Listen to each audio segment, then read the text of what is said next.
So when I decided to do this podcast 7 years ago, one of the main impetus for doing it was to record these voices of artists, dealers, collectors, art curators, all the components of what makes up my world as an art dealer and how they affect me. That's why it was called the Art Dealer Diaries. And one of the biggest effects in my life is a man, and now he was a man, Ed Mel.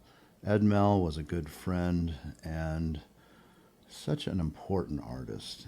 It was interesting to listen and watch Ed because I know he knew he had a place in the legacy of art, but he just felt that he needed to let his art speak for himself and not maybe so much the story of him, the person. He's a very humble guy. And it took a long time for me to get him to do this podcast.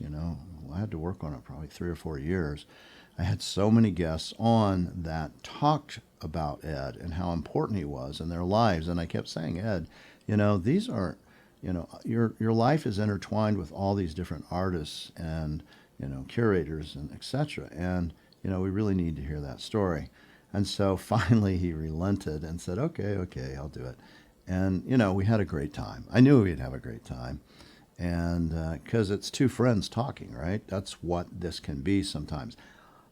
Every once in a while you get magic in a bottle. And for me, that was one of those times that I got to spend with my friend and hear, things that I might not have even known, even though over 30 years you really get to know a person pretty well, especially when you are lucky enough to spend time with them in informal settings, whether it's a birthday or a Christmas or whatever it might be. And so Ed shared, and now we have this record. So I really want people, if they have the chance to listen to all this or watch it on YouTube, and you can see Ed. So Ed passed last week.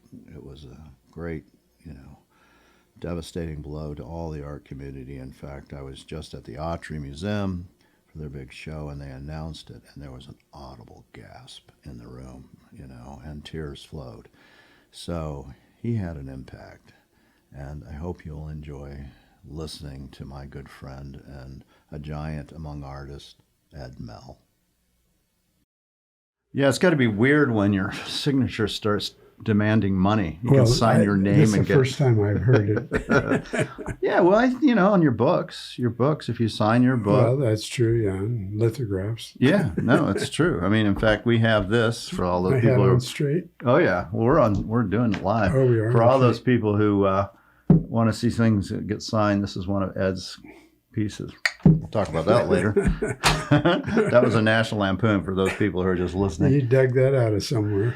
So Pat, who does the podcast, he's a fan of yours. Oh, okay. He bought it on eBay. I won't say how much, and said, "You think Ed would sign it?" And I said, "Maybe. We'll ask him." Sure, $50. $50. See, there you go. Your signature demands $50. In fact, I think it actually only demands $25 on your books. I think that it's about, maybe it's gone up. Okay. Well, okay, $25. $25 for Pat. Well, I have Ed Mel on my podcast. I don't know how long I've been trying to get you on this podcast, but it's over 2 years. Probably since you first started it. Yeah, probably so.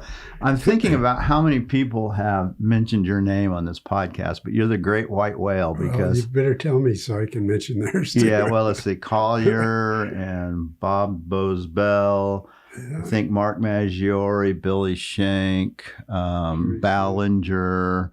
Gary Ernest Smith. I mean, it just goes on and on. Right. Yeah. So it's funny. You kind of are in the crux of a lot of lives. I've been at this a long time. You have been at this a long time. And I didn't start that young. I didn't start really till I was about 36. So. With the painting part. With the painting part, yes. Yeah, let's talk about that, the beginning, the Ed Mel beginning, because one of the things I think that makes you unique is that you're a real Arizonian. Right. Born and raised, went to high school in Arizona and all that. So tell me a little bit about your mom and dad, because I know a little bit about the back history, but they got to Arizona early, right? 1915 and 1924 or something like that? My mother moved to Mesa, Arizona with her family when she was 1 in 1915. My dad came in 1924. His father got tuberculosis. His father was the head of, my grandfather was the head of Mazda light bulb division of General Electric. He was production manager. Mm-hmm. And when he got sick with, what the hell? I can't TB, probably. TB, yes. Yeah. They sent him to, the president had a place in Chandler and sent him there to recuperate. And after he was feeling better, he sent for his family and decided to stay here. And did your grandfather stay in that business, in the automotive business? No, well, Mazda light bulb. Oh, light bulbs. Okay, yeah, General Mazda Electric. probably didn't exist. Yeah, Yeah, they didn't.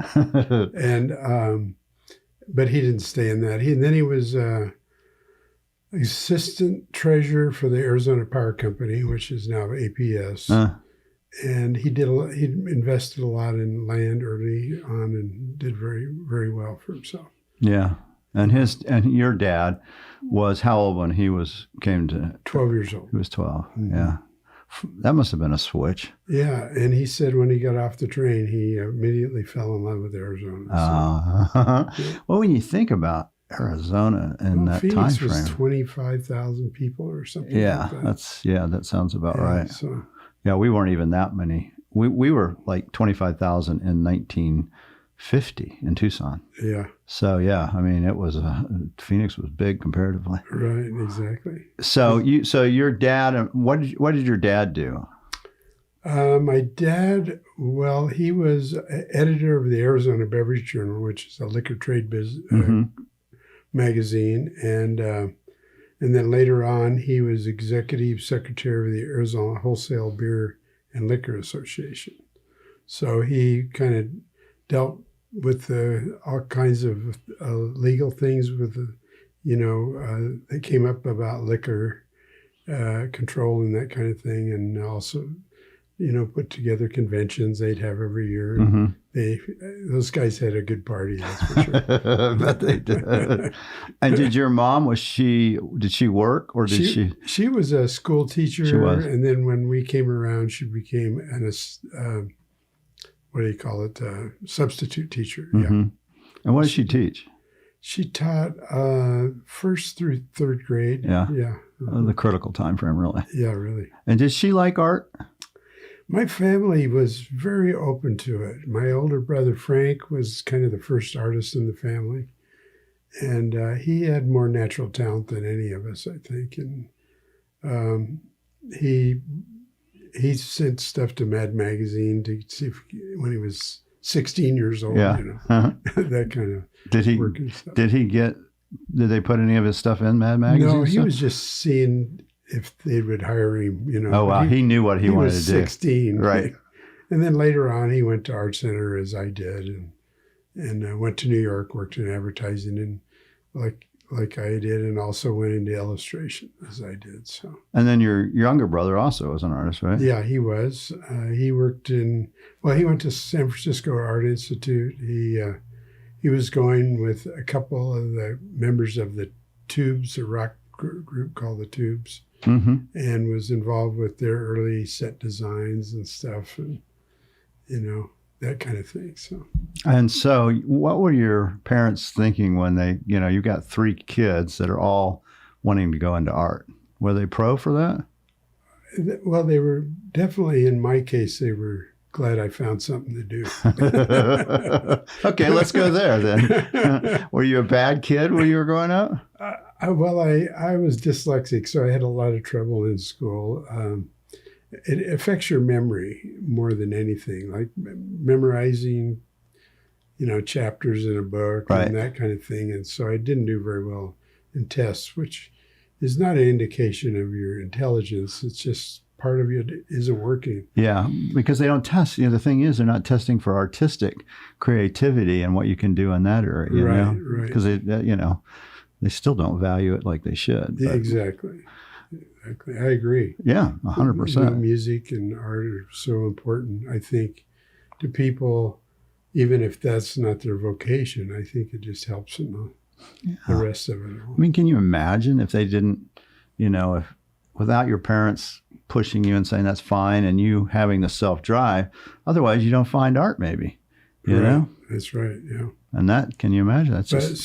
so my grandfather used to give us a ream of paper, which was like, regular typing paper, and art supplies every year. So he was, always, I guess he was helping us out. He didn't talk much about it, but he did give us that for some reason or other. So, well, he's old school. Would he been in World War? He was not in World War One. He probably would have been. It's interesting. He was kicked out of every Catholic school in Minneapolis, and I don't think he went past an 8th grade education. But he was running the production for a major light bulb company. So he had his smarts and was an assistant treasurer for a power company. So yeah, I know he clearly succeeded. Take some knowledge there. So. And then what about your dad? Was he in World War II at all? He was World War II. He was stationed in Italy. He was a clerk because they said he was so blind if he got his glasses knocked off, he'd be shooting his own men. So it kept him out of the front lines, which I'm grateful for. Yeah. I'm sure. We are too, as a matter of fact. So you're growing up with an older brother, a younger brother. Everybody's interested in art, but you were really interested also in cars, right? Yeah, early on, that's what I drew, is cars. And my dream was to be a car designer. And so when I went to art, that changed. I went to junior college, and I had a friend, Mel Abert. He and I were kind of equal talents in junior college artistically. And then he went on to Art Center a few semesters ahead of me and came back with his portfolio, and he laid it out on my parents' living room floor. And I was blown away by how far he'd exceeded my abilities, let's say. So, and my dad was sitting there, and he said, you want to go to Art Center? And I said, yeah. So I had to put together a portfolio. You had to have a portfolio to get in. Good school. So I set up a little art studio in my parents' garage, and pumped it out and went over there, and it got accepted. And so that was a great change in my life. Phoenix was kind of backward in those days. Yeah, I'm sure. And LA was happening, and there was, so just moving to that environment and that school and everything, just, I always felt you learned as much from your new friends as you did from the teachers, because some of them were hipper than me for sure. Oh yeah, I'm sure. Well, when you were in school, and like high school and junior high, did you ever win any awards, art awards or anything? No, I never entered anything. Yeah, you were just focused on drawing cars. Drawing cars and getting in trouble. Yeah, and then when you got your degree at the junior college, what was that in? It was just what are they?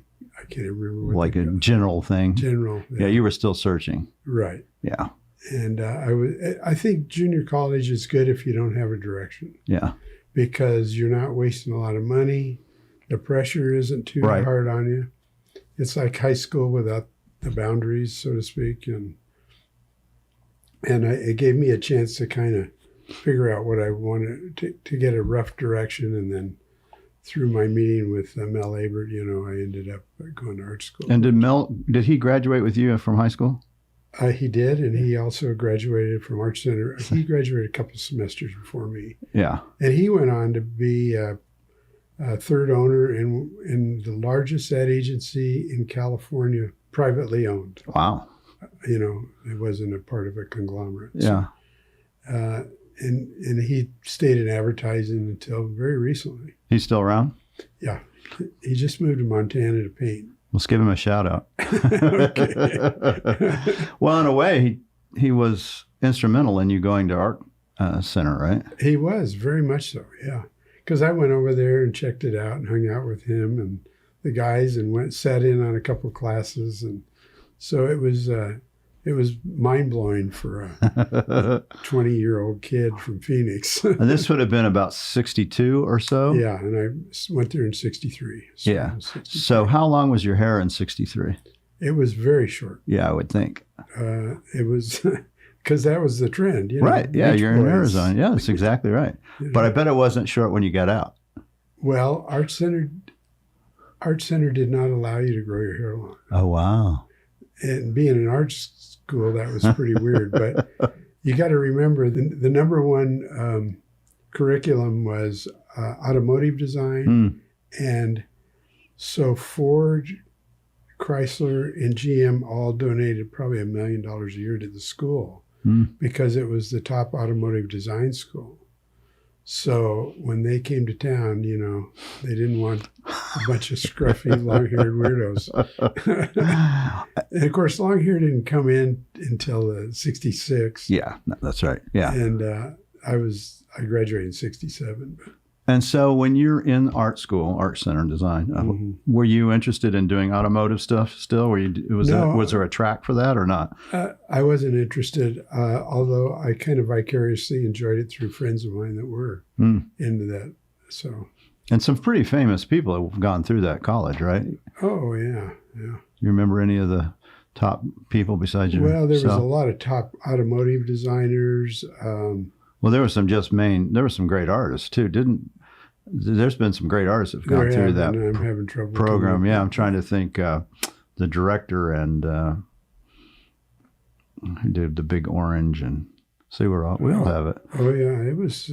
I mean, a lot of strong talent came. Yeah, I would there, think so. Yeah, you know, in the advertising world, and we the teachers were more. A lot of them were working professionals, you know, which I think gave us a better insight to it all. It was good. Yeah. I loved it. And I was ready to move on. And so by the time you graduate in 67, what are you thinking at that point? New York? New York. Yeah. If you're advertising, it seemed like everything was a compromise if you didn't go to New York, right. Which isn't really the truth, but yeah. That's what we thought. But and it was kind of true, right? I mean, that's where they were all headed. Well, when I was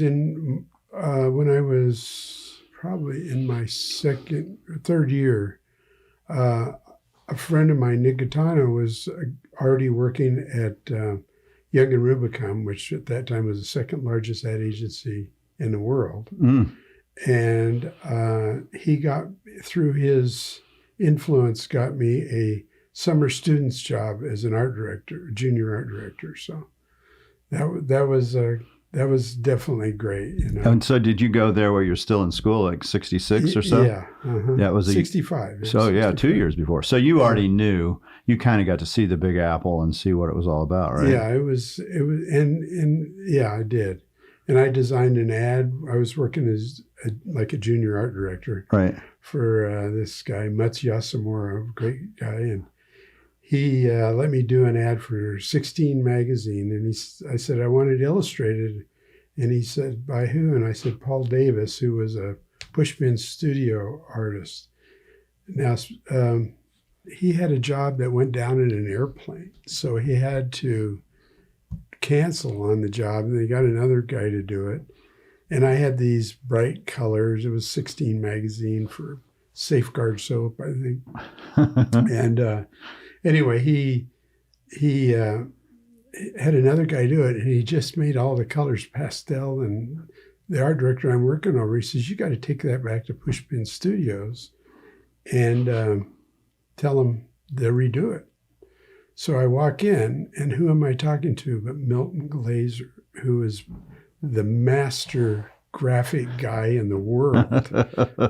And I'm telling him, we have to change this. And he's going, oh, we decided it looked better this way. And I said, because I had to. I said, well, no, we're going to have to change this to brighter colors. Right.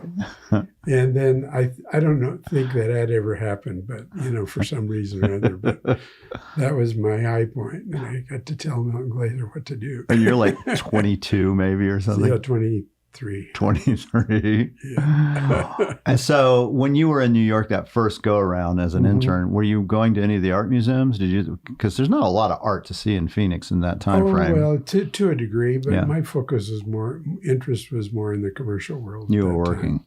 I mean, Museum of Modern Art was a must, and the Whitney. Right. And the Met probably did those, yeah. And the pop scene really hadn't quite come on at that point, had it? No. Yeah. It hadn't. Yeah. So you go back, you finish up, and then you go, okay, I know where I'm going. And you had an in with this advertising. I did. Well, I did submit more of a straightforward advertising portfolio, and they liked the cute crap that I had in my first one. And so I didn't get a job at Y&R. I was really bummed. But I got one at Kenyon and Eckhart, which was really a good agency. And I worked on Helena Rubinstein and Air France. And I got to design an ad campaign for Air France cargo lines, which was called Pelican Lines. And so that was fun. But I kind of lost interest in it. And I did a guy bombed on an illustration job for Air France. And I can't remember if he didn't turn it in or what happened, but they said, Ed, could you go home and do an illustration overnight for this? We've seen the stuff you've been fiddling around with. So I did, and it was a coupon campaign. And of all the pieces, they had more coupons clipped on. And they were really thrilled with it. And I thought, I could do this for a living. I wouldn't have to answer to anybody. So a friend of mine, Skip Andrews, another Phoenician, was out in LA doing some illustration with another friend of ours. And I called him. I said, I think I'm going to come to LA. And he goes, oh, LA's dead. I'm coming to New York. So he came to New York, and we formed Sagebrush Studios, a little reflection on our Western heritage here. Who came up with the name? Do you remember? Can't remember. Yeah. It's interesting, though. You went with an Arizona name. Yeah. Well, it's a brush, So the first things we were doing was our illustration was airbrush, which was kind of fresh to the scene. There was one other illustrator in New York named Robert Grossman that was doing contemporary airbrush illustration. And he was really good. And none of the other illustrators were using it. And so it had a fresh new look that all the art directors liked and stuff. So, and for people who might not know what airbrush is, can you explain what that is? Well, it's you're spraying your color on. So you put down a frisket and cut out the different shapes and peel them off and spray the colors, put them back. I mean, it's a tedious job. And very flat. Yeah, very flat. But you can put dimension to it by, the way you spray it. But anyway, so we did that, and it was, I really did enjoy it for a while. But again, it wasn't really what I was feeling. And I had a friend, John Cordalis, who was a musician and a teacher, and he got a job teaching on the Hopi Reservation in northern Arizona. And he called me up and said, we're putting together a summer arts program for the kids and the adults. And how would you like to come spend 2.5 months on the Hopi Reservation? I said, right.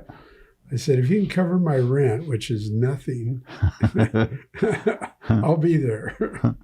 And so that was really probably the most important thing I've done in my life, was to just walk away from New York City for 2.5 months and be on a reservation that everything about it was fresh and new and exciting. The landscape was. And so that's when my early thoughts about what I'm doing today sort of started gelling. Yeah. Why do you think you did that? Why did you take that job?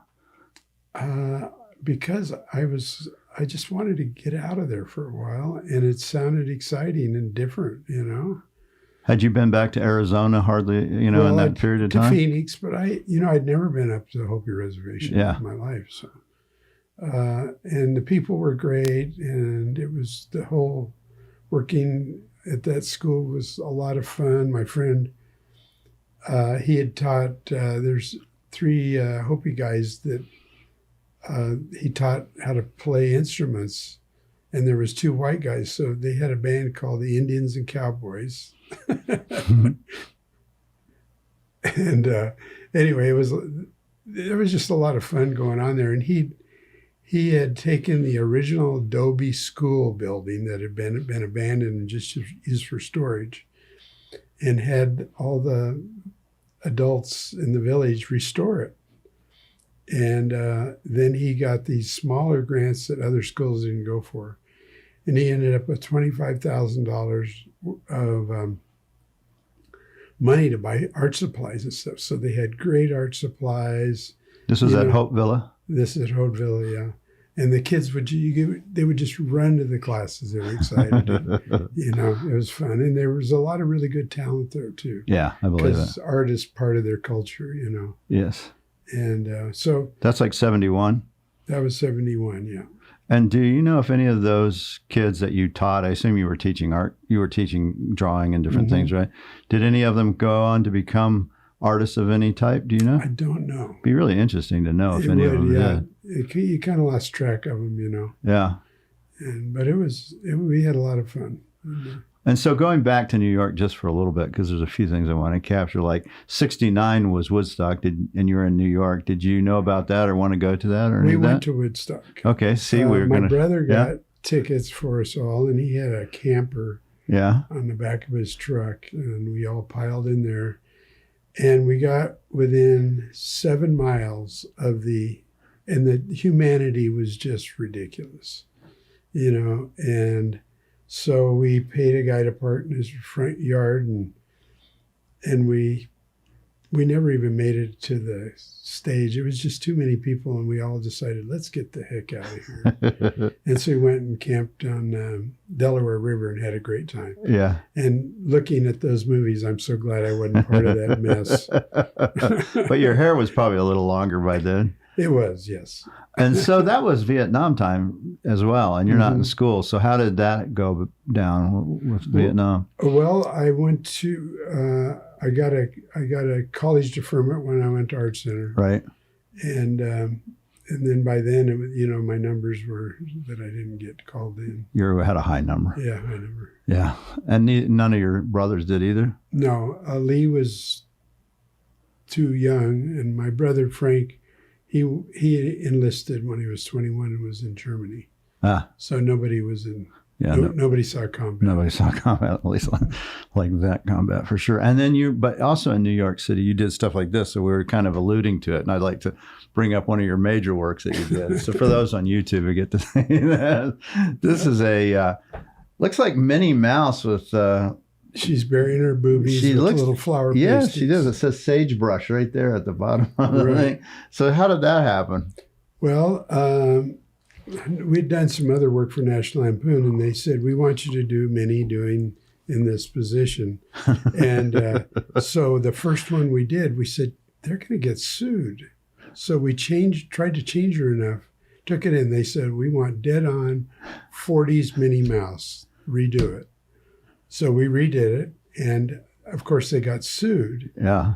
And it wasn't until reading an Esquire article, I think it was Henry Beard or one of the guys from there, that they said, he talked about this, that it was intentional to get sued by Disney because they only got sued for $10,000. And the magazine was struggling, and supposedly this cover saved the magazine. Did you worry about yourself getting sued when you did it? No, we were too dumb. Yeah, you didn't. He was like, oh, we'll do whatever they say. We got $150 for the cover. Now, if you sign it, you get $50 for it. That's pretty funny. So you, but after Hope Villa in 71, and that was 2 months out on the res? 2.5, yeah. 2.5 months. So you go back to New York. Right. And then what happened then? I went back to New York and worked for a while and started making sort of plans to move back to Arizona, And actually, I was thinking about moving to San Francisco with my younger brother and doing a design studio. So I went there for 3 weeks to see how I liked it. It rained every day, and I said, I can't do it. I need heat and I need sun. And in space. Yeah, in space. Yeah, no, it's totally different. Yeah, because it's another city, you know? Yeah.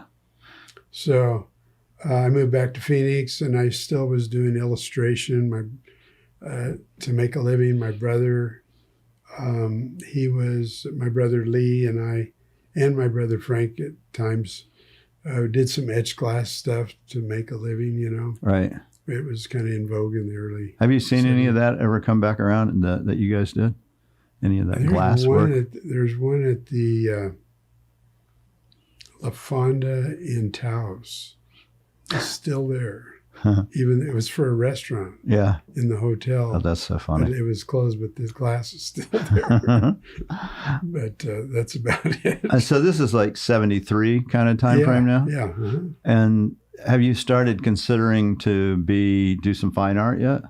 Yeah, I was doing a lot of drawing and thinking, you know, and then, you know how it is. It just one day it's like, okay, I kind of know in my head before I even put anything down what I wanted to do.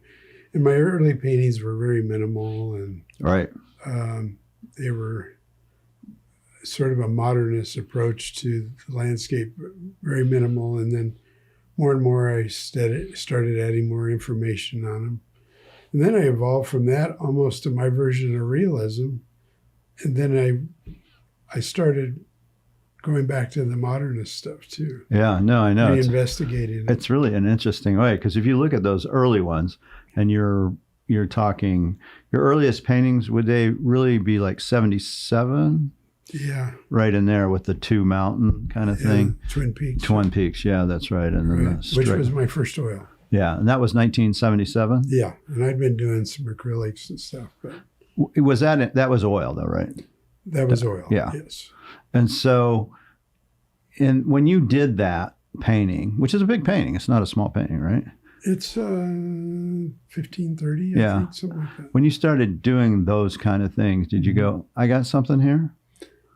Yeah, I felt like I had a road to go down. Yeah. You know, one of the things is the more you evolve into it, I started adding more information. And ironically, I wanted to do a painting for my parents for Christmas, and I go, I got to put a little more in there for them. Because they won't get it, you think? They might not appreciate it. Right, exactly. You did what? This is the school we paid for? Right. And so it was still very minimal and modern. And by doing that, it opened up, you know, I need to put more information in there to keep my interest, right, as well as anything else.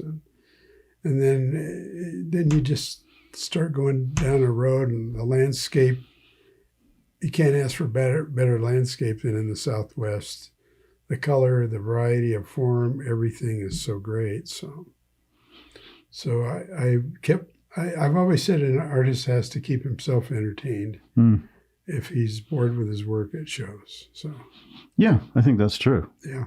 And yours never has been that way. I'm always amazed how fresh it is. Oh, thank you. Yeah, it really is. Yeah. You know, and you're continuing to evolve and rehash things. And you know, I find it amazing that in 1977, you're doing this very simplistic, modern, cubistic kind of sensibility, and it all comes back around. Yeah. You know, 35 years later.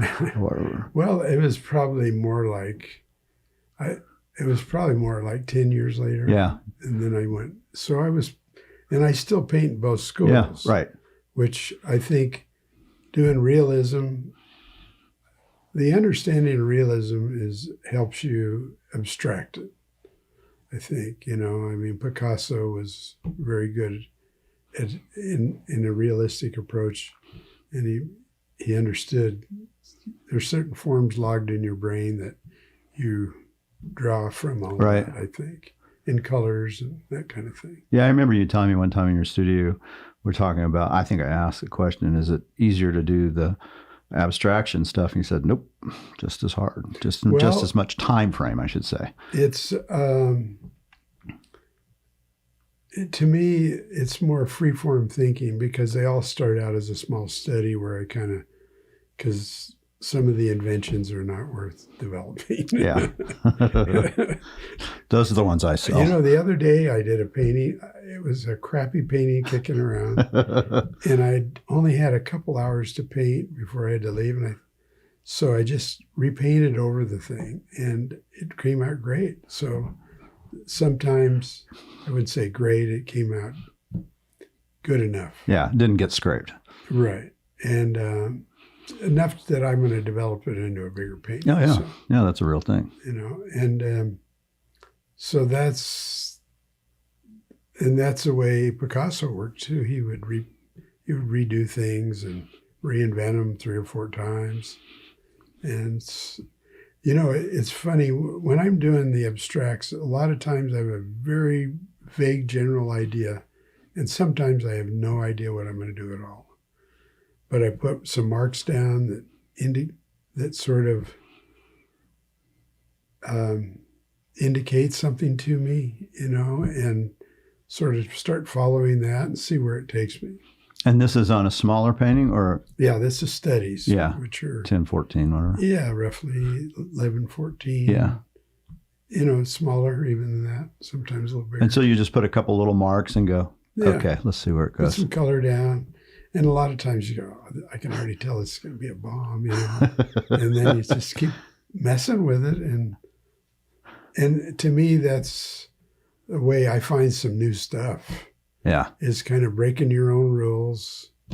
And, you know, when your brain says, oh, you should make that brown and over here. And so you make it purple and put it over here or something. You know what I mean? Yeah, you know, the Pueblo potters do the same thing. Yeah. I've heard a lot of Pueblo potters. They don't really know what the form is. Mm-hmm. They just start working, and then it just kind of starts making shape, and they go, oh, that's what it is, and I go there. Right. Yeah, it's probably the same. You know, when we were kids, my brother and I used to do things where we'd make a scribble, and then the other guy would have to make a face out of it or something. Right. You know? And it's kind of almost using that same thinking on a different level. Yeah, I could see that. You know, where it's free form. It's, you know, you haven't got the thing already charted out.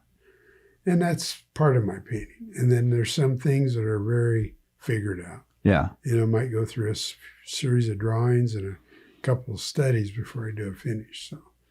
And on the more, I call it more traditional, more realistic stuff, is it the same thing that you don't have exactly the idea, or is that more? That one I have more of an idea. Yeah, I would think you'd have to. Yeah.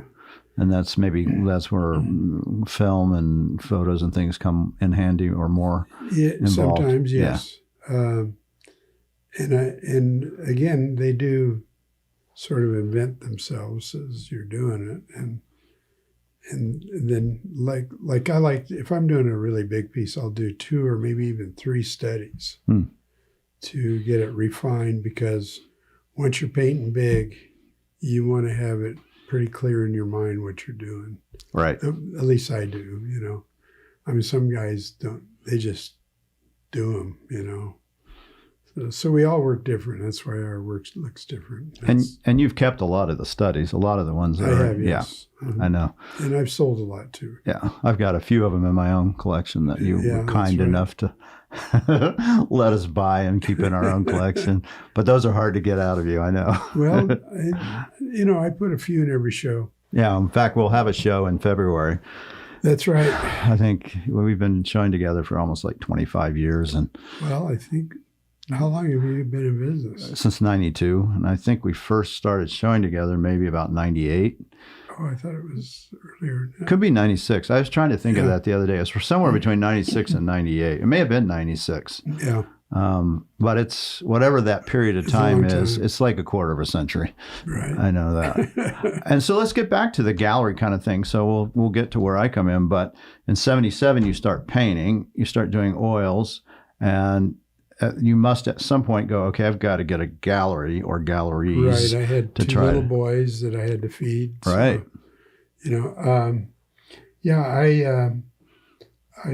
I started in a gallery on Main Street that I helped form. Hmm. I met a guy who says, I want to do a gallery and I don't have any money. And I met a woman that said, I have some money, I want to do a gallery, but I don't know, and I put them together and it was called Limner Gallery. I've heard of that. And Limner Gallery, Limner is another name for a painter. Mm-hmm. So we thought, and it sounds like somebody's name. It does, yes. So we call it Limner Gallery. And I was there for, I think they were, and Bill Shank was in that. It was really early when we were just. Yeah, what would this have been, like 78? That's a good question. Yeah, but somewhere in the early, mid to late 70s. I was doing airbrush on canvas. Oh, yeah, it was early. So it was very early. Yeah. It was before I started understanding that the tactile quality of painting is important. Right. So I threw my airbrush against the wall at one point because they clog. It was just they look great, but they were anyway. Yeah. But yeah, so I was in that gallery with Bill Shank was there. That's about the only person I can. So it was funny. First show at the gallery, we all had our stuff there, and Phil Curtis, who's a well-known painter from Phoenix. Mm-hmm. Came in and I was introduced to him and he said, what's your paintings? And I said, oh, those two up there, and he goes, looks at him, he goes, I know what your problem is. You can do too many things well. And he left and I went, what does he mean? Yeah. But I think he meant that I was a technician, which I kind of was. I just doing kind of soft focus photorealism and stuff. So, it took me a while to figure out what he meant, but it was an important thing for him to say. And so that gallery closed, and then there was one called Elizabeth Burns Gallery, mm-hmm. and she was open for a couple of years, and then Marilyn Butler bought it. It was a very small gallery, and it handled Fritz Scholder and a guy named Earl Linderman, who were both major hot guys right then. Yep. So I was kind of stuck in the back room a lot, So they must have had good taste though, because she had Fritz Scholder. Oh, she did, yeah. But people were going, oh, when I've seen Ed Mel, they'd drag something out of the back room, So I thought, well, it's time to move on. So. I actually made a few appointments with Elaine Horwich, but right. she never showed up or called me. So, she was in Santa Fe. It was in the summer, and I understand. And in the meantime, Suzanne Brown got word that I was looking, and I thought I was keeping it a big secret. But, and they used to work together, I think, right? Brown and Elaine Horowitz. They had something called the Art Wagon in the early days. Yeah. So at this point, they're kind of competitors, right? They were. Yeah. Yeah. And so I said to Suzanne, your contract, I can't sign a contract like that. She said, you don't need to sign a contract. And she said, I'll give you a show whenever you want. So I had, I put together a show almost when I would have had one across the street. And it was, I was starting to really hit my stride more, and it really did well. And what year would this have been? Oh, I joined her in 81. 81. So because you had a show in like Amarillo, was it, or Lubbock? I did have one in Amarillo. It was Amarillo in 1980, right? Yeah, you're right. And that was one of your very first, maybe your first major kind of show? Yeah, and that was in a guy's house. Yeah, but you did very well, right? Yeah, well, for those times, I came home with some money. Yeah, because I ended up with a couple of those paintings from people out of that. Oh, did you? I have, yeah, Interesting. And they were great. They were great paintings. Yeah, it was a learning experience. I can't remember my friend,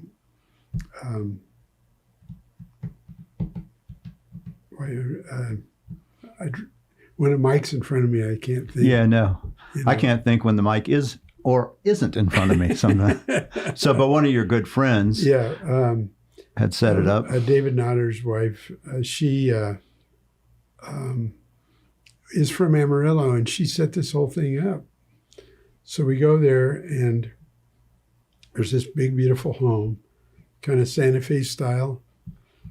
And the guy that owned it became a senator in Texas. And again, it escapes me. But Right. so we went in to hang my show in their house.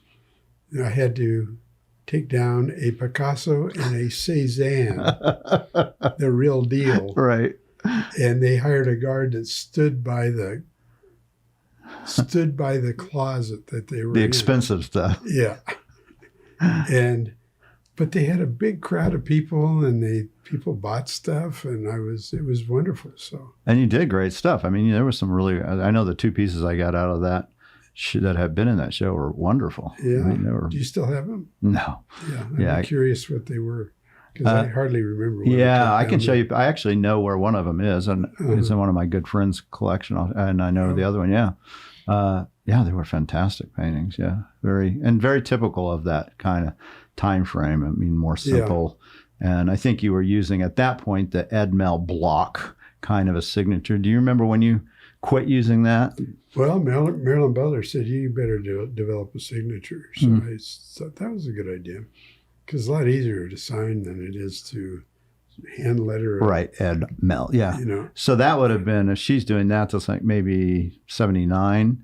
You started, because 80, they still had the Ed Mel. I think those things still had the early block. It was probably right in there when I changed, because I was in Suzanne Brown in 81. Yes. And I was with her for 20 years. Yes. So there's the tidbit of the Ed Mel aficionados out there.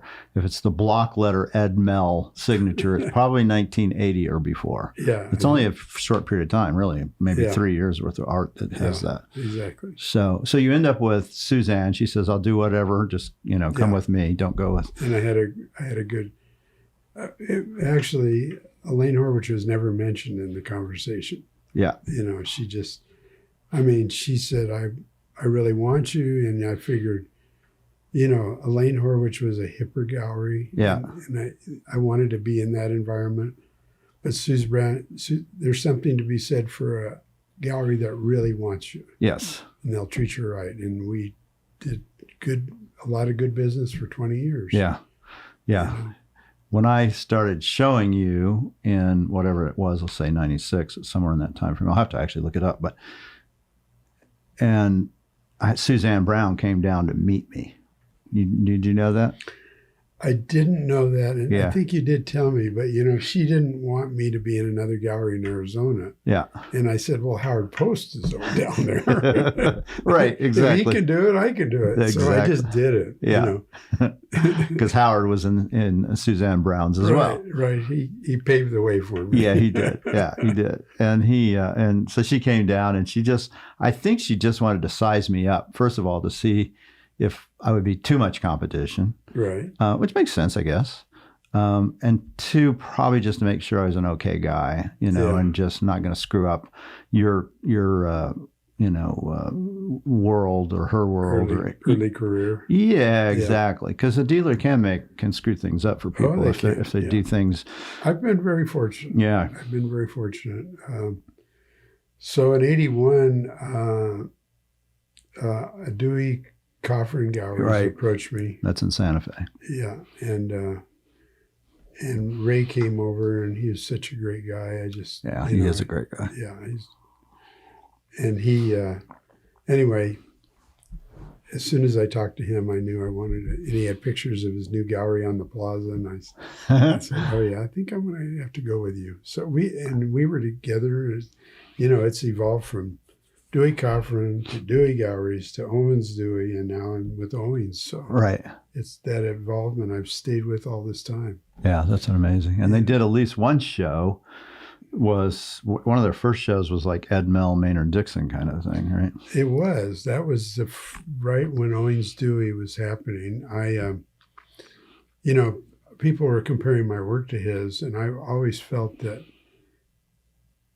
you deal with it straight on. Of course, he influenced me, and so we did a catalog and everything that, for that show, and I thought it clears the air, so to speak. Right. It's not, he influenced me, but I think all artists are a continuum. Yeah, of course. There's not a guy on the planet that isn't influenced by somebody. Yeah, well, you also like Long McGargy, you like Blumenschein, you like some of the early Mexican artists. I mean, those are all... Yeah, a lot of the Taos founders. Yeah. I mean, all those... Victor Higgins. Yeah, of course.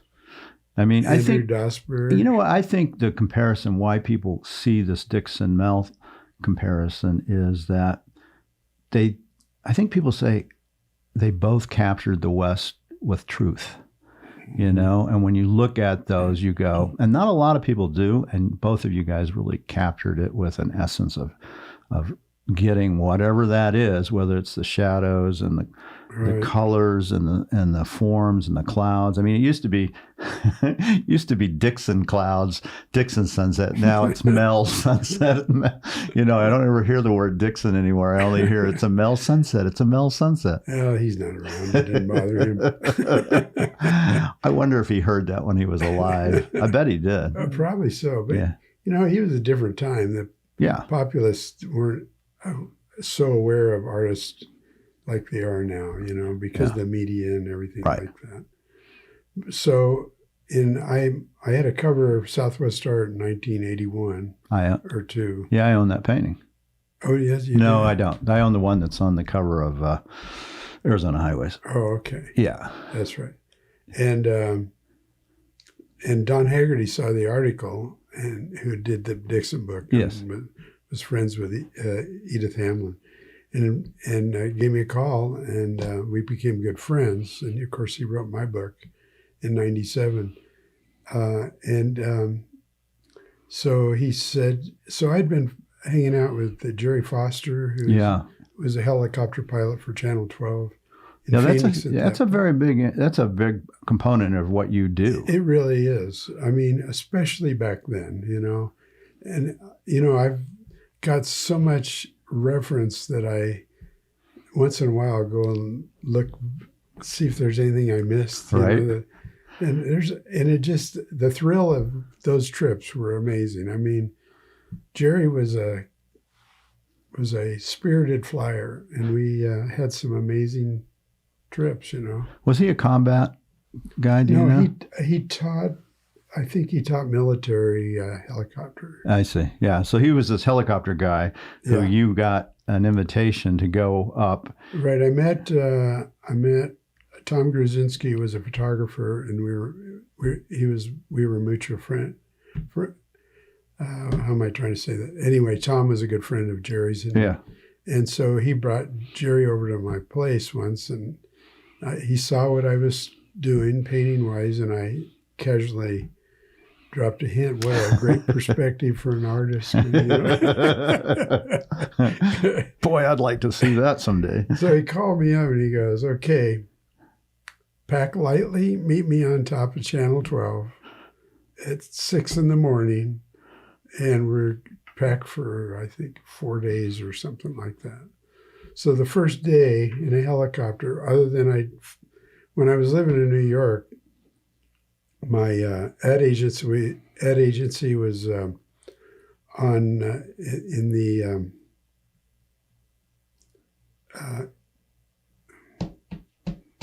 there again, it's an airline. Yeah. Pan Am. Yeah. It was in Pan Am building. So I'd go to work, I'd take my suitcase, I'd go up on the roof, catch a helicopter, and I felt like a real modern guy. Oh yeah, you are. Hot shot, actually. Anyway, so that's the only time I'd been in a helicopter, mind you. And this is a little Hughes 500D. It's a jet helicopter, very capable. They're really a sports car of helicopters back then, I think. And so I meet him and Tom and the cameraman, because they did these trips. They did video for little pieces and a half-hour piece on every trip. And so, the first day we land on some rocks at Sedona, went clear to the top of San Francisco Peaks. Yeah, which is like 13,000 feet or something. It's 12,600. Yeah. The ceiling of a helicopter is about 13. Yeah. So later on, Jerry admitted getting it back up in the air was a little difficult. Yeah, I'm And I sure. remember we just kind of went up and Fell dived off. down. You know? Oh, God. So, and then I remember we flew and we landed at 2 Gray Hills trading posts. Yes. And we walked in and the owner goes, "I like the way you boys dropped in here." and then we went to the Grand Canyon when you could still fly in the canyon. Right. I mean, and we're treetop level, and all of a sudden it just opens up and just you drop into the thing. Wow. It was. There was more than one time I thought I was going to die. Well, one time, didn't you end up on top of some kind of a bluff and the lightning bolts were all going everywhere? That and Don Haggerty was on that trip. We had 3 helicopters because there was always at least two on a trip. This time we had 3. And we landed on top of Gunsight Butte at Lake Powell. And it had kind of stormy, maybe a good sunset was starting, and the cameraman was all set up. And I got out of Jerry's helicopter, and I said, and it was making a buzzing noise. I said, "Did you forget to turn something off?" He goes, "No, I didn't." And then all the helicopters were buzzing. Oh, God. And that's when I had long but thinning hair. Yes. Somebody saw a spark go down the boom of a helicopter, and they looked at me, and my hair was standing on end. Oh, my God. And that's a negative charge, meaning a lightning could happen, which we never saw. But I've never seen 3 helicopters get off the top of that as quick. Can you imagine? That was a little frightening. Yeah. Hair-raising, you might say. Yeah, completely. Couldn't do it now. Right. So when you're doing those helicopter perspectives, it must change your art, right? Well, it changed some of it for sure. Yeah. And, a lot of times we were flying at real low levels. But I did a painting of 3 sisters. It was, right. It was a helicopter perspective. Yeah, that's one of the most interesting paintings, actually, because of the way it's like eye level with it. And you never see 3 sisters in Monument Valley like that. So it's always from below. Right, exactly. So it was, anyway, it was exciting. And I would come back and I'd have all this great reference because I had motor drives. One time I had 2 cameras with motor drives. I'd be shooting out of windows, not even knowing what the hell I was getting. And you get back and you go, "Oh, God, I didn't even see that." And you still use those occasionally for reference? On occasion, yeah. And I still do trips up there and stuff, Yeah. Well, I think a lot of people don't realize that you also do plein air painting. There are times that you will go out, especially with you and Gary Ernest Gary Smith. Ernest Smith and I and Larry Clarkson. Yeah, Larry Clarkson. We used to do that more often than we do now. But those were fun and mostly in Utah. Although we did Arizona once. And I took them through Karcher Caverns with the Parks Department head. Another thing that you did, we might as well mention that while you're here on Karcher Caverns, because you did the big Kugelkon that's in the park, right? How'd you get that deal? Well, these stories are long and I apologize. No, that's okay. That's what we're here for. Well, a friend of mine, Mark Cavness, had just gone into the caves with Ken Travis, who was the head of the Parks Department. Mm-hmm. And they were talking about developing it and stuff. And when he came out, he said, "Do you know who Ed Mel is?" And he said, "Yeah, he's a friend of mine. And he happens to be in Rio Rico for the evening because he's on the Copper State 1000 vintage car rally I do." And so they came over there and we cut a deal right then and there. And I did a painting for the visitor center that is 10 feet high and 7.5 feet wide. I remember the study in your... In fact, that's it right there. Yeah, it's in my office, exactly. Yeah. The poster we did of it. Yeah, and the small study that you did, which really wasn't small, I remember it being in your studio and wanting to buy it, and you were like, "No, I don't think so." No, I still have it. Yeah. Well, good that I wasn't. It didn't go to someone else because I remember trying to buy it. I did get to buy and still have the little Grand Canyon study that you did for Weston at Carolyn Commons. Oh, that's right. Yeah. So tell us a little bit about that. So people who go to the Weston Carolyn Commons in Scottsdale, they'll see in the bar this huge Grand Canyon. And I think it's 3.5 by 9 feet high. Yeah, that sounds about right. So it's a very vertical composition. Yeah. And that was, and then they had the Ed Mel room, they had the Barry Goldwater room, they had the Bob Bosbell room. Yeah. Well, you got to meet Barry Goldwater on one of your helicopter trips, right? Yeah, I met, Barry Goldwater back in the 40s had a place called Rainbow Lodge, mm-hmm. which was on the foothills of the Navajo Mountain. And it's the only way that you could see Rainbow Bridge. And they were cowboys that would take you in on quite a adventurous trail to Rainbow Bridge. You know, mm-hmm. that was before the lake was there. Right. And he hadn't been back since it burnt down in 1951. And Jerry picked him up on one of our trips. There was 2 helicopters on that trip. And I've got a great shot of Barry in the helicopter over Lake Powell. And I had just designed Jerry's paint job for his new helicopter. So it really looks good. And because the old one was a little clunky. You know? And anyway, so we flew he hadn't been there since 1951 when it burned down. Wow. That's my recollection anyway. I could be wrong. And he sat there and told stories about, the place. And I guess the cowboy came in from one of the rides to Rainbow Lodge and put a cigarette on his windowsill when he took a shower, and he burnt the place down. Oh, man. So he was emotional about it and told some interesting stories. I bet. Yeah. It's his history. And it's gone.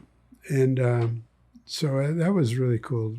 And then we went to Monument Valley with him, and he took us to a place called Newspaper Rock. I guess there's a lot of them, but this thing was as high as a 2 or 3 story building, and it just was covered with petrographs all over it. Yeah, and a lot of those places you get into, especially with a helicopter, no one's ever been to. Yeah, and this was fairly close to Lake Powell, too. Yeah. And because he had an airplane, he knew how to find it. Yeah. You have that perspective. It's different. And, he took us right to the lodge, too, Yeah. Well, you can also see a lot of prehistoric ruins from ways that you couldn't see it from below because, they want to hide those outlets so you can't see them from below. Exactly. When they were building them in 1200 AD, they weren't thinking of somebody coming up from above. Yeah. So you can look in. Yeah. Or eye in level. In fact, we were flying, and he had a news reporter with us on one trip, and we were on the other side, on the north side of Navajo Mountain, mm-hmm. and we were the reporter asked Jerry, "Have you ever seen ruins here?" And just as we do that, there's a ridge. It's probably 300 feet high, like a cliff that ran forever. And just as he said that, we saw a window with a big utilitarian pot sitting there. So we landed, and we crawled around and looked at it. You would never see it from above. It just looked like the edge of a cliff. Yeah. You'd never see it from below. And to my knowledge, that pot's still there. So yeah, let's hope. Yeah. That's another helicopter shot. And so you're known for the Grand Canyon and Lake Powell. So maybe you could talk a little bit about that, especially because the Grand Canyon, you've been associated with the symphony, the chamber music, I guess. Well, it started as Chamber Music Festival. Now I think it's just called the Music Festival. I mean, you've done that for, 30 years or something? I think so, yeah. A long time. Yeah. And I did posters every year until posters kind of fell out of fashion and they weren't selling them. And then we did a G. Clay prints limited edition to fund the opera. And you do, and you do that. The chamber music. You do that every year, right? Well, or you have. When they ask me, yeah. Sometimes we haven't done it every year. Yeah. They still have stuff that they sell from the year before. And which came first, them or you were painting the Grand Canyon and they saw the Grand Canyon paintings? Do you know? Well, I'd done a few before that, for sure. I mean, that means I'm doing one for sure every year for a long time anyway, you know. I mean, I think it's some of your most successful imagery is the Grand Canyon. It's the most difficult thing to paint. I would think. You know, it's so complex and you're still trying to create a new mood, you know, and find something new there. So to me, it's a challenge, you know. Yeah, one of my greatest memories is the first time my children got to see the Grand Canyon. I have a picture of them together. You were there with them. You went up. That's the very first time they ever saw the Grand Canyon, which was with Ed Mel, which I thought was pretty cool. And then I remember, I actually have a picture of them on this spot. And then in the Haggerty book, there's a picture of you and your family basically at the same spot. And you probably are 6 maybe. Yeah, something like that. Because my dad was editor of the Arizona Beverage Journal, he always was shooting 2 1/4 black and white. Yeah. Of some guy's bar or some guy's store or something. And he always had film left. Yeah. So he would shoot, he'd finish the roll. I mean, he took pictures of us, you know, and I look back on it and he was really a good photographer because that is a great picture of the family. It is. Yeah, you know, we're really young. Yeah, really, really young. And so do you still do some Grand Canyon? I don't think I've seen one in a long time. I did one last year. You did? I did, yeah. Is it always tough each time to go back and do it? I mean, because it is a tough, I mean, Dixon really didn't paint the Grand Canyon much. I mean, it was, I think he just did one, didn't he? He did the one right before he died for the Los Angeles Railroad. The big one. Yeah. I'm not sure if he ever did anything else. He didn't like the Grand Canyon because there's too many tourists. Oh. So he there was too many people. And he was like, this is ruined. Yeah. I mean, but Canyon de Chelly he loved because it had the sensibilities of the Grand Canyon without all the people. It's a little more simplistic too, you know. I mean, when you walk to the edge of the Grand Canyon and you can't fathom how big it is. Yeah. You know, I mean, it's so large. I remember watching a helicopter take off across it. Right. And I'm going, oh, well, he's clear to the other side. And he cut in front of the closest formation.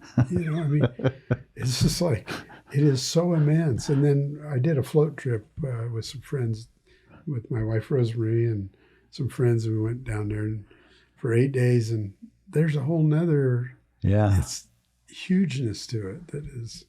And have you done some imagery from that float trip? I have, yes. Yeah, I would think so. I would think that would suit you better in a way, that kind of. Well, it's got a lot of different moods and you know, the light in the evening. We were very fortunate. We went right after they'd let a lot of water down and they built up these beautiful white sandy beaches. And the weather was perfect and it was really a wonderful trip, you know. And we went with the Sands family, some of the Sands family. Yeah. And that was great. Oh, how wonderful. Yeah, also art lovers. Yeah, for sure. And then, so Lake Powell is another one that you've done a great deal of.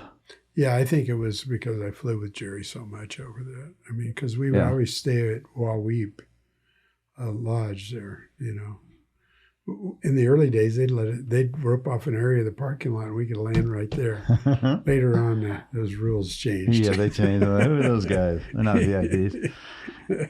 And so you work with Suzanne until she closes, and then you started working with the other gallery that was not there anymore in my mind. Oh, Overland Gallery. Yeah, Overland. Sorry about that, Overland.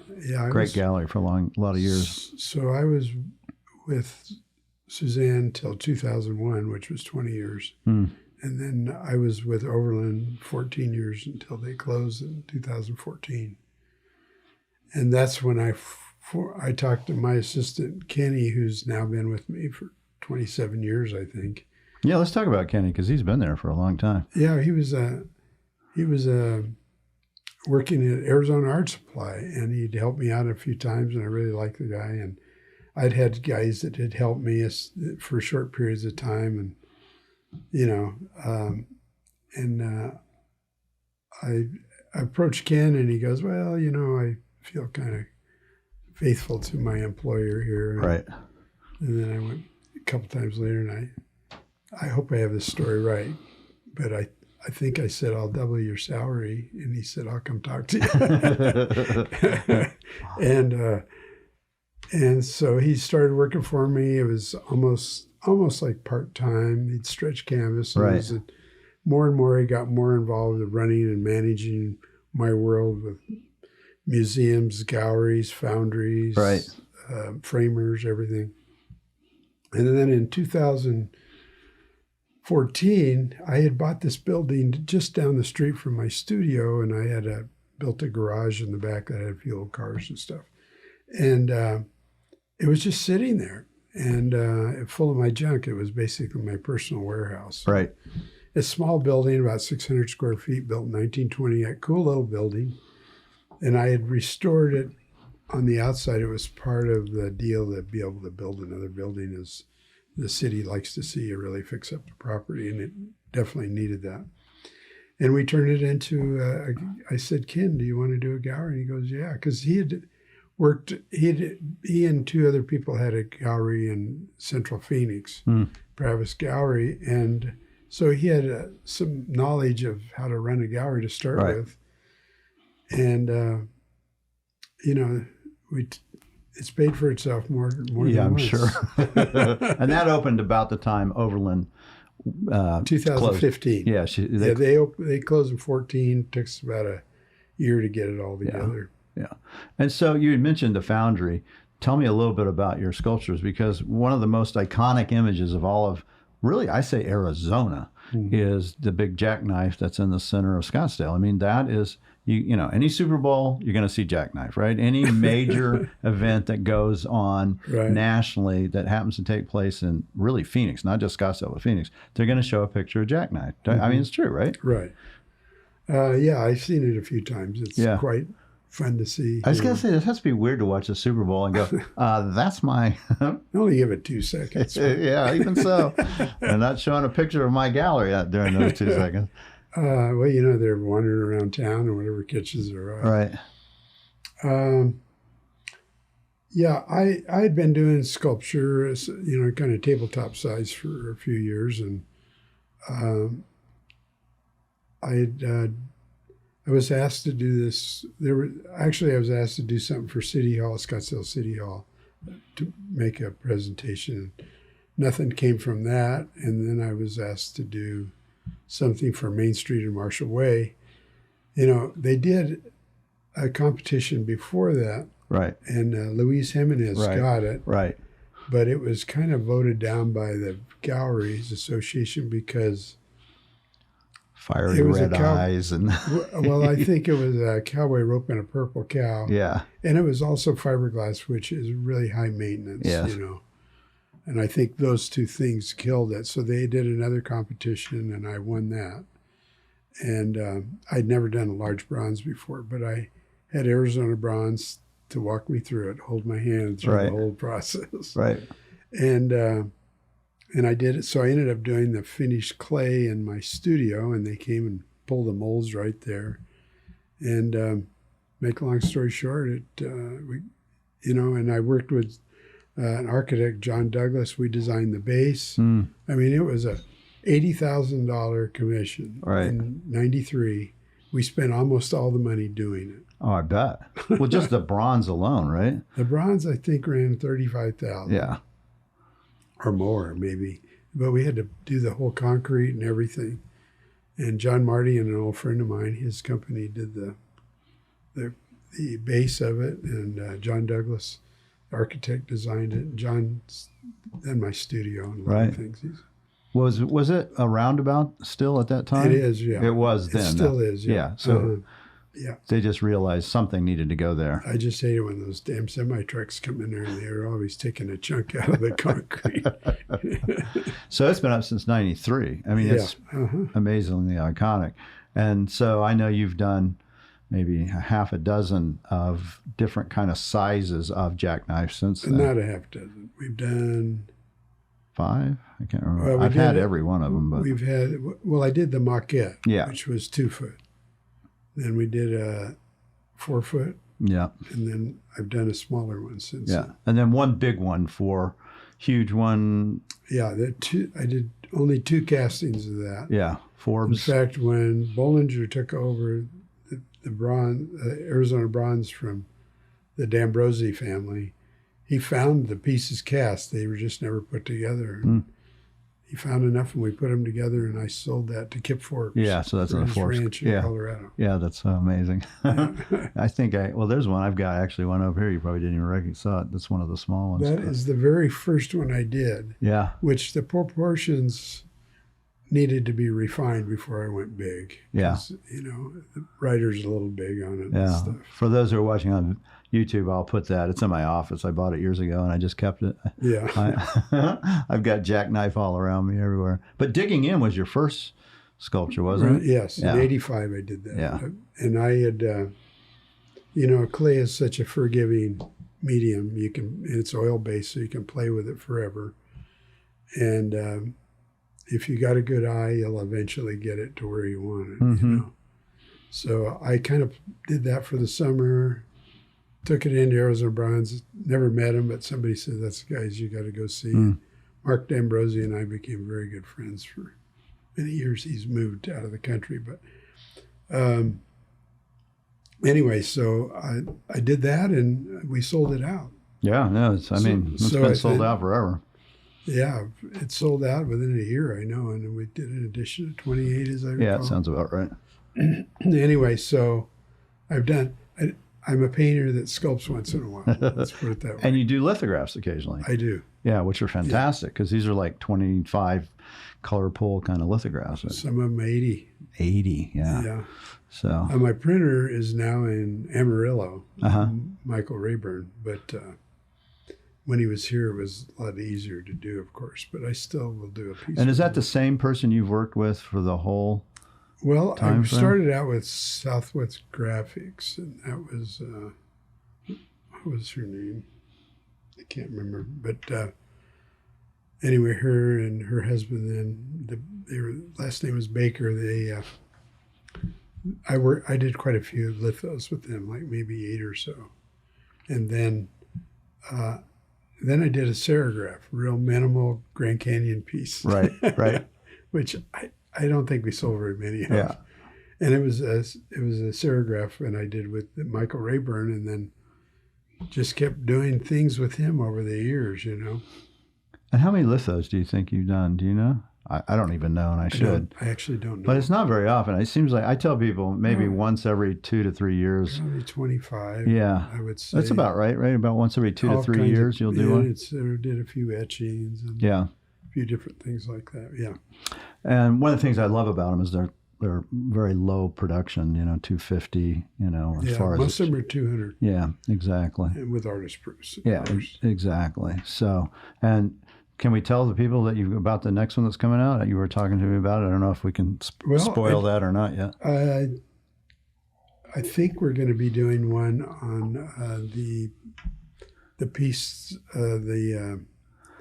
Piece. It's called. God, I can't remember. It's the horse, right? Yeah, horse with the mesa behind it. Yeah, it just sold at auction for like 70-something thousand. Yeah, 75, I believe. Yeah, Uh-huh. yeah. That's going to be a great lithograph. I think it will be. Yeah. And it's the first one that I've done with any animals. I know.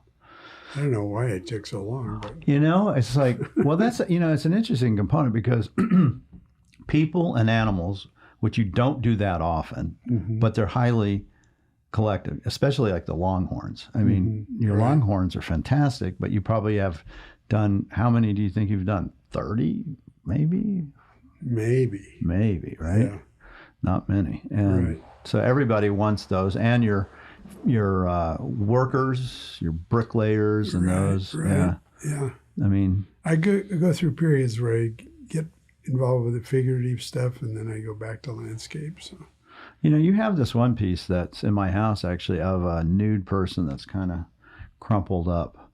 Do you know that? Yeah, that was the one that I dug out of the back room, and you immediately wanted it. I did. I love that. It's in my bedroom.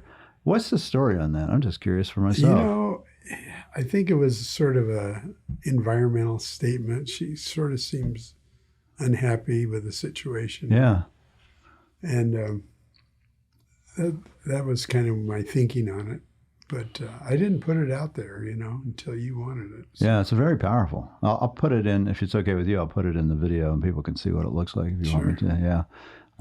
But yeah, I look at it and I see angst when I look at that painting. Yeah. Yeah. Yeah. I mean, as we all know, the environment's in trouble. Yeah.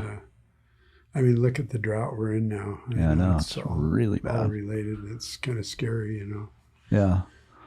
I have a place in Prescott and I have to water my trees. Yeah, that tells you something. And one of the things you have done are Swaros. Mm-hmm. Not often, but you're doing fantastically. There's a little one up there. I don't know if you saw that. Yeah, that was a plein air piece that I did. I wondered about that. And it was over near the Superstitions. Yeah, I love it. I did it when I was with Gary and Larry.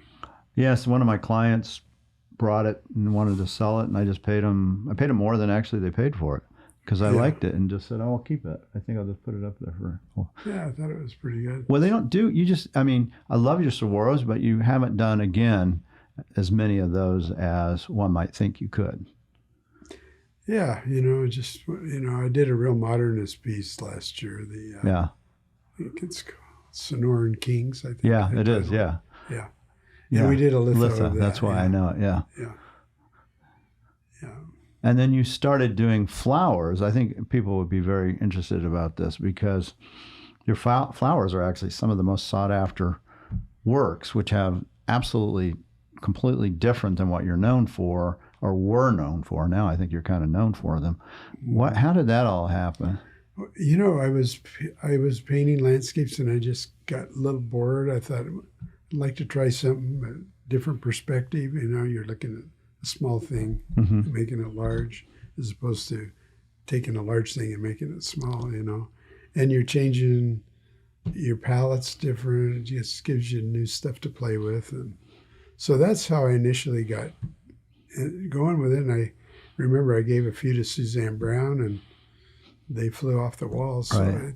So obviously so you don't have to store them, you'll do more. And that was 88, right? Something like that, maybe? I have no idea. I think it was somewhere. It was really early. Yeah, something like that time frame. You're probably right. Yeah. And you've done cactus, you've done petunias, irises, but it seems like your roses really resonate with people as well. Yeah. Why roses? Do you know? I don't know.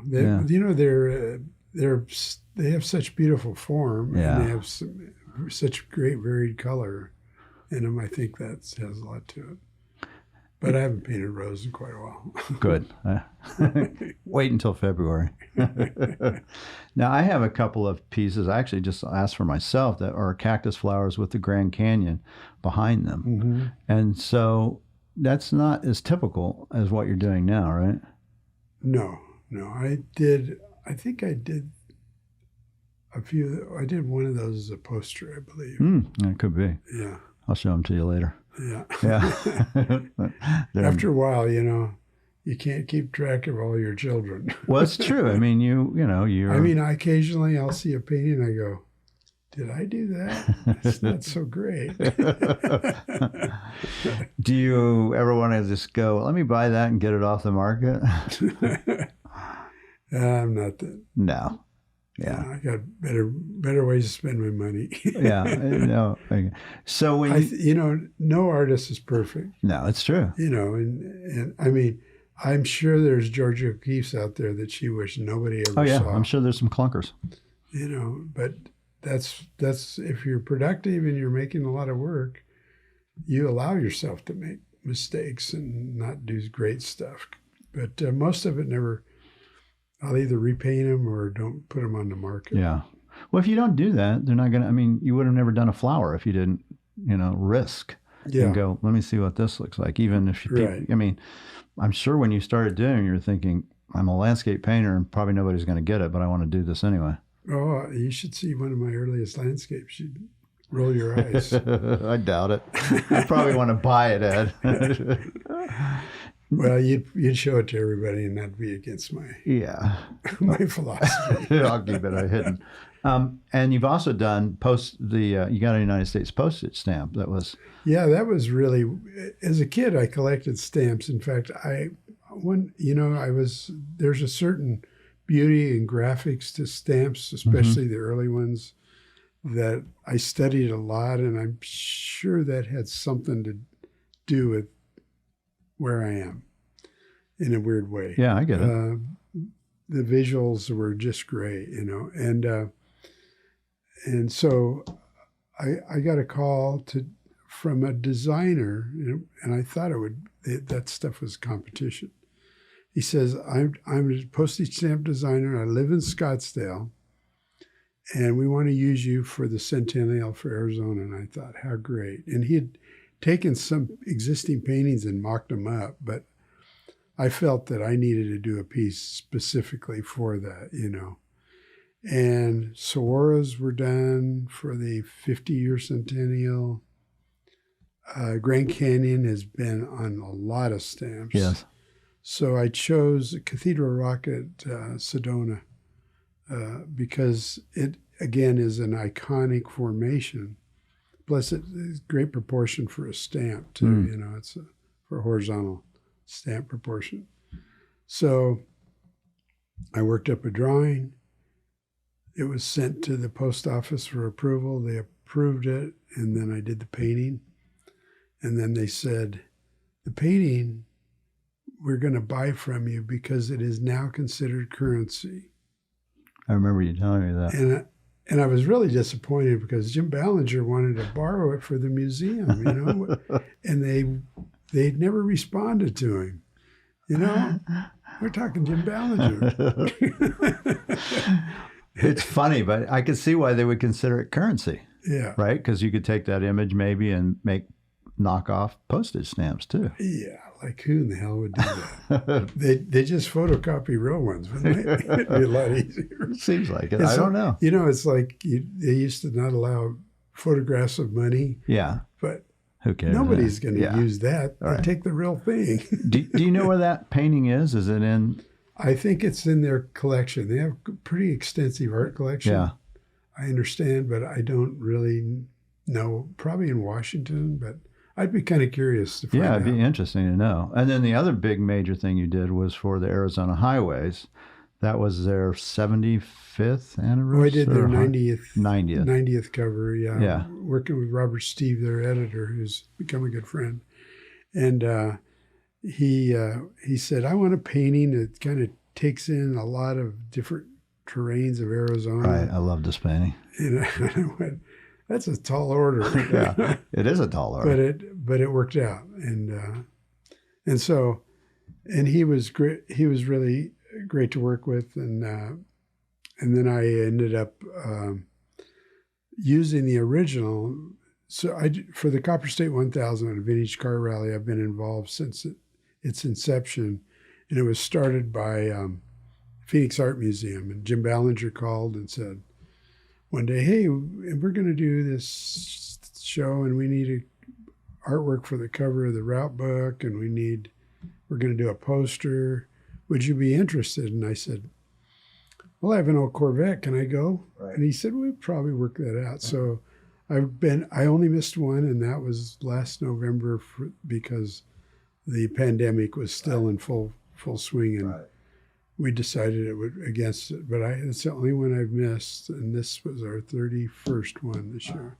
Yeah, and you do a painting for them every year, right? I do, and they auction it off. Yep. To benefit the museum and stuff. So.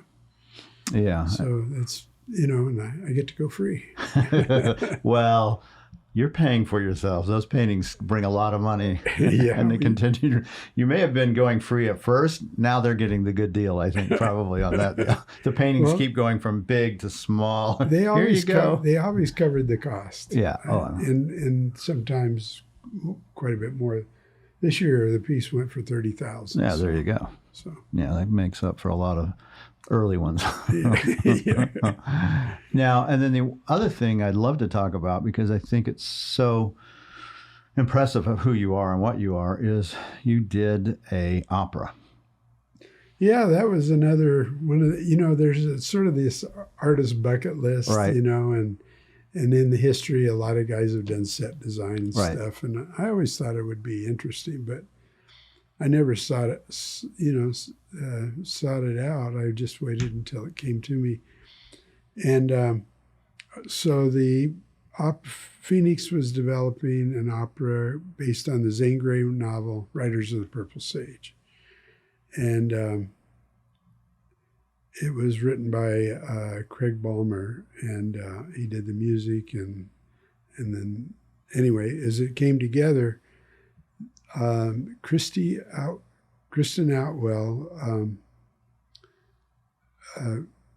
was going to do a documentary on the making of the film, and she contacted me about possibly doing a set design. I thought, well, this is cool. Yeah.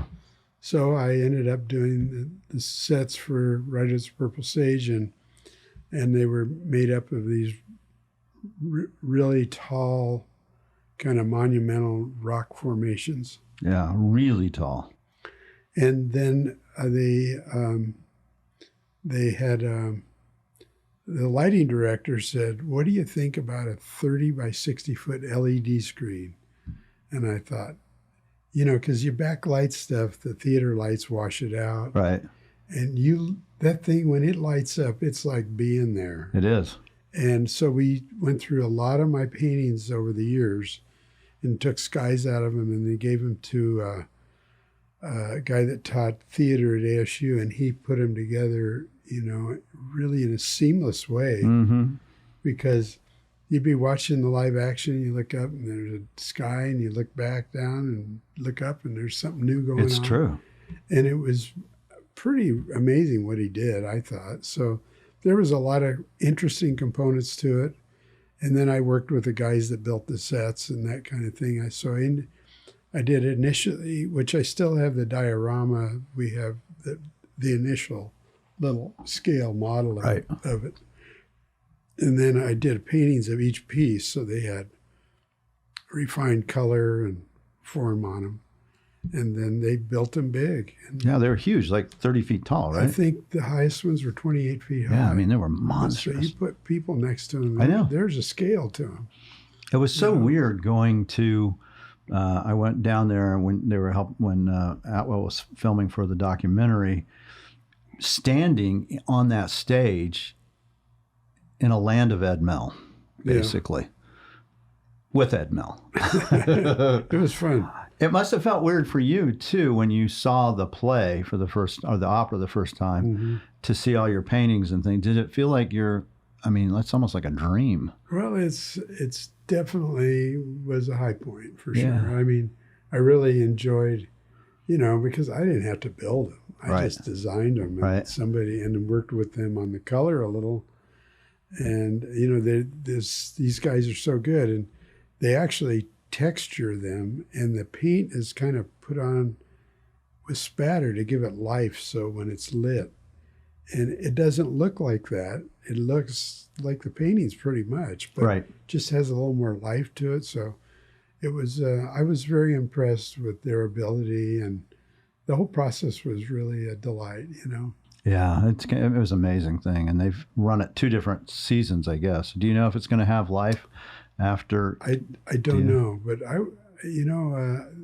know there was interest as far away as Europe on it, but how that whole world works, I don't really understand. Well, I did a podcast with Christine Atwell, so that's right. If people are really interested in this, she did a documentary, and I highly go back to listen to her podcast, and you can probably find the documentary of how this whole opera came to be and Ed's part in it, which is pretty amazing. Yeah, it was fun. So you have any other big things that are on that bucket list that you want to do? I don't know. I mean, it's yeah, I mean, can't think of anything that I really, at this point in my career, I'm just kind of enjoying. The pandemic had a positive side for me as well as a negative, and that is that I just kind of worked kind of uninterrupted and just did a lot of stuff. I didn't have any commissions or anything. It was kind of nice. Just I enjoy commissions, but I enjoy just painting for me. Whatever I want to walk in, whatever I want to do, It's probably nice not having to have any big major shows too, that you had to. Yeah. be associated there was no with. museums to deal with, and Right. and I didn't do any major shows or anything, So anyway, that was good. I think it was good for me creatively just to take a period and kind of do some pure stuff, Yeah. Well, hopefully you and I have been talking about this for, I don't know, 8 years, 10 years, about a new book too, maybe. I think it's time. It's been,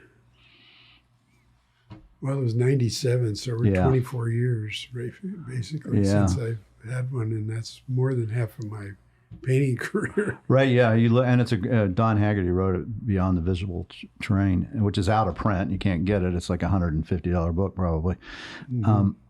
But yeah, when you look through it, and when I look through it and I think about all the stuff you've done since then, it's almost like there's a whole different life that's lived that hasn't been captured. I agree. And I've done so much work. Yeah. Well, and all the things that you've done since then, like postage stamps and operas, that's and true. Major paintings. Karshner cameras, things that have gone in. I forget what year that was, actually. Yeah, it was in the 2000s, though. I know that for sure. Was it? Yeah. I can't remember. Plus, you've had major pieces that are in, museum holdings. Like Denver Art Museum has a major piece, and the Autry just bought one of your major paintings I got for the their purchase award for the Masters show that they had which was never open to the public. I think 5 people at a time could go in or something. Well, they can, but because you won the purchase award, they can see that painting forever. I was kind of shocked. Yeah. Because there's a real tradition of more traditional Western themes and some great stuff, of course. And but I gave him one of my more modern pieces, and it was the purchase award, which was really nice. Yeah, they were smart to buy it. Oh, thank you. Yeah. And whoever bought the study was smart to buy that too. Oh, yeah. I think I know that guy. Beautiful painting. If you go to the Autry, it's probably hanging, I would imagine. I imagine they have it up somewhere. Yeah, I'm planning on, next time I go visit my son there, I'm planning to go and buy it. If it's hanging, that is. I bet it is. It's their latest, it's a collection to the collection. I bet it is up. And it's a big painting. It's a major painting. Yeah, it's...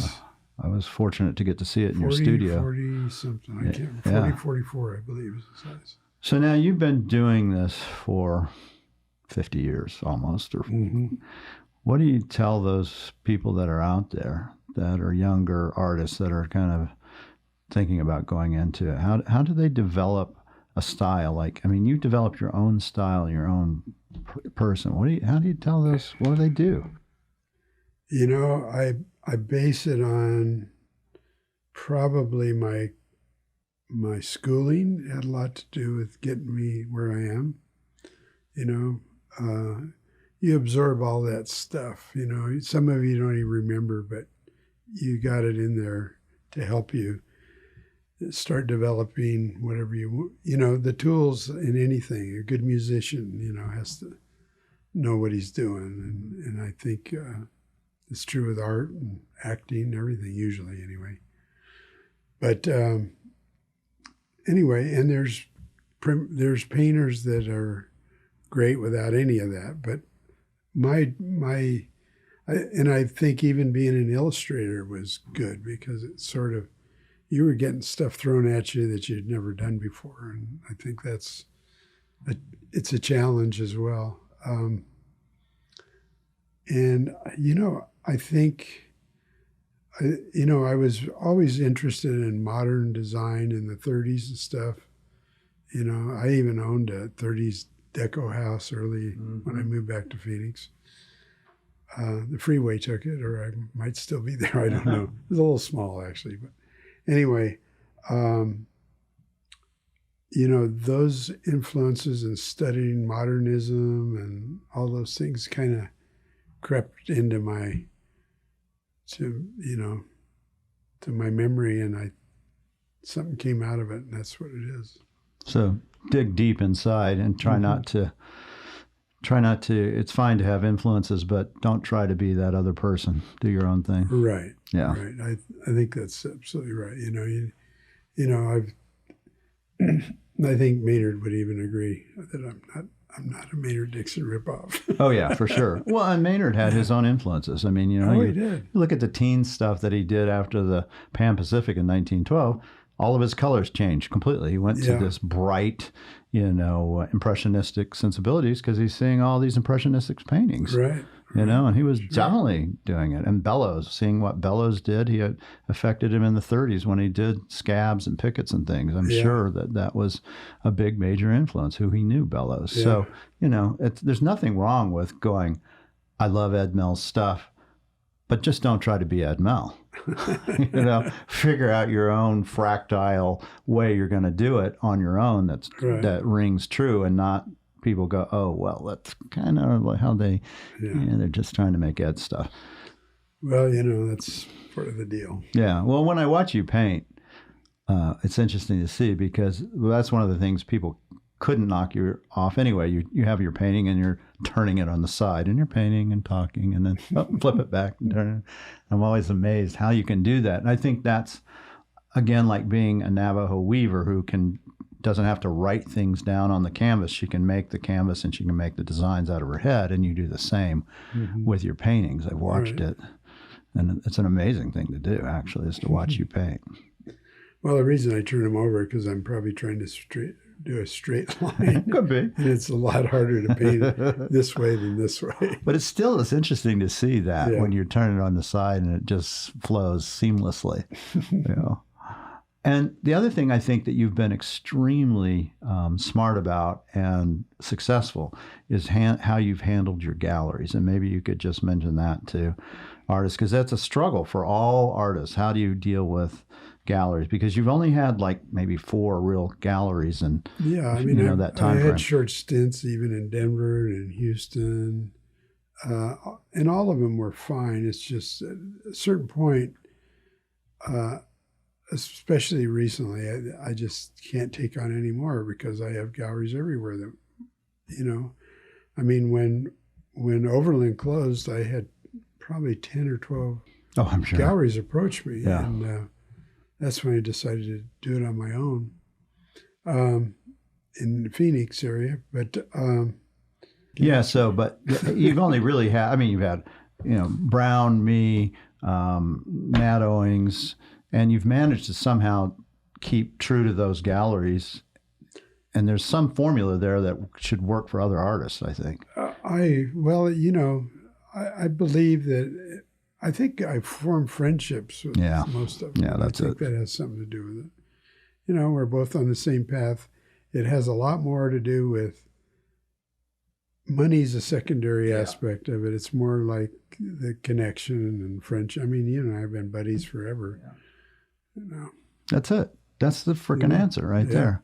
You find a dealer who respects your work, collects it maybe even, and is more concerned about the person than the art. Yeah. It's hard to do, unfortunately, I think. So I think that's right. Yeah. Because I'm much more interested in having dinner with you than finding out if you have a painting for me. Although that might come up. You know, you were coming down from here and I didn't say, do you have a painting? I never asked, you know, because I figured if you have a painting, you're going to bring it. If you don't, I don't care. February's coming and I'll have my show then and we'll do it. Exactly. It's really about the story, you know, well, you know, it's, you know, to me that, you know, people that are happy in the workplace, so to speak, are better producers, you know.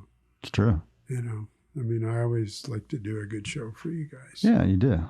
Yeah, it's always a sellout, which is a wonderful thing for everybody. But it takes a long time. I mean, people think, well, I want to sell out. Well, it takes you a while to be able to get to that level. Well, you build your clientele too. You know, once you have a, you know, a large collector base, things move quicker. Yeah.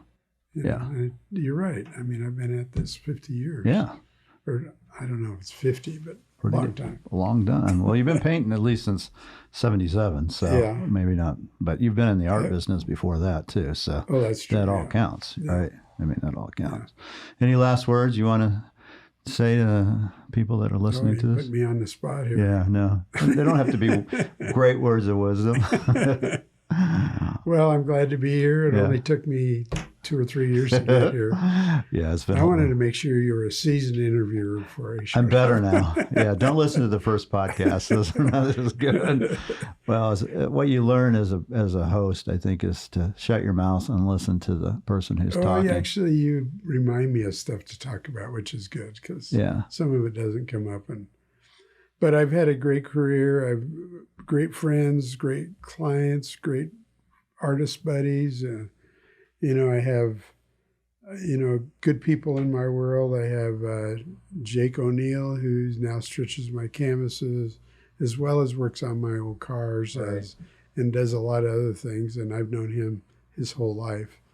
And I'm grateful for Kenny, and my wife Rosemary has been supportive and wonderful. Yeah, she's fantastic. So I feel like a very fortunate man, really. Yeah. There is one person we left out, and I did a podcast with him that we should talk about because I think he's really important in your work, and that's Michael Collier. Well, yeah, Michael and I go back to 81. Yeah. Where I gave him a painting to frame my first show. In 81? In 81. God, I didn't even know it was that long ago.